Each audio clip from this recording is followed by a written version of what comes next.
Hello అండి అందరికీ. అందరూ ఎలా ఉన్నారు? బాగున్నారా? సండే రోజు హడావిడి లేకుండా ప్రశాంతంగా కర్రీ వండుకునేలా చికెన్ కర్రీ ఎలా వండుకోవాలో చూద్దాం. చాలా టేస్టీగా ఇంకా హెల్తీగా ఈజీగా అయిపోయే మెథడ్లో నేను చెప్తాను.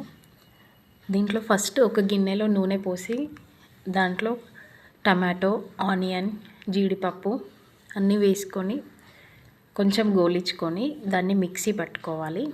తర్వాత అదే గిన్నెలో కొంచెం ఆయిల్ యాడ్ చేసుకొని చికెన్ వేసుకొని దాంట్లో కారం, ఉప్పు, ధనియాల పొడి, ఇంకా అల్లం వెల్లుల్లి పేస్ట్, ఇంకా కొంచెం పసుపు అన్నీ కలుపుకొని కొద్దిసేపు మూత పెట్టుకోవాలి.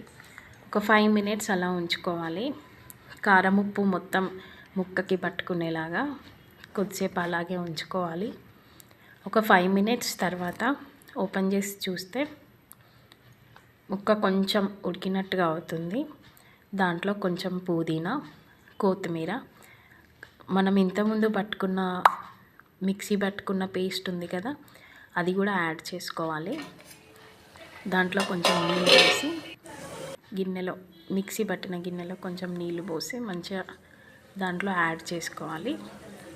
తర్వాత కొంచెంసేపు ఒక 5 to 10 minutes మనం మూత పెట్టుకొని దాన్ని అలాగే ఉంచుకోవాలి.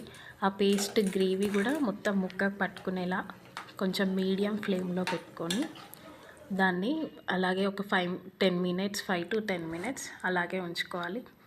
తర్వాత మూత ఓపెన్ చేసి చూసాక మంచిగా గ్రేవీ దగ్గరికి వచ్చి ఉంటుంది. దాంట్లో మనకు పులుసుకి కావాల్సినంత వాటర్ యాడ్ చేసుకోవాలి. వాటర్ యాడ్ చేసుకున్న తర్వాత మీడియం ఫ్లేమ్లో దాన్ని మళ్ళీ ఒక 5 to 10 minutes అలాగే ఉంచితే మంచిగా గ్రేవీ అంతా కొంచెం దగ్గరికి వచ్చి చాలా బాగా కనపడుతుంది. ఫైనల్ లుక్ చూడండి ఎలా ఉందో. దాంట్లో కొంచెం చికెన్ మసాలా, గరం మసాలా అన్నీ యాడ్ చేసుకొని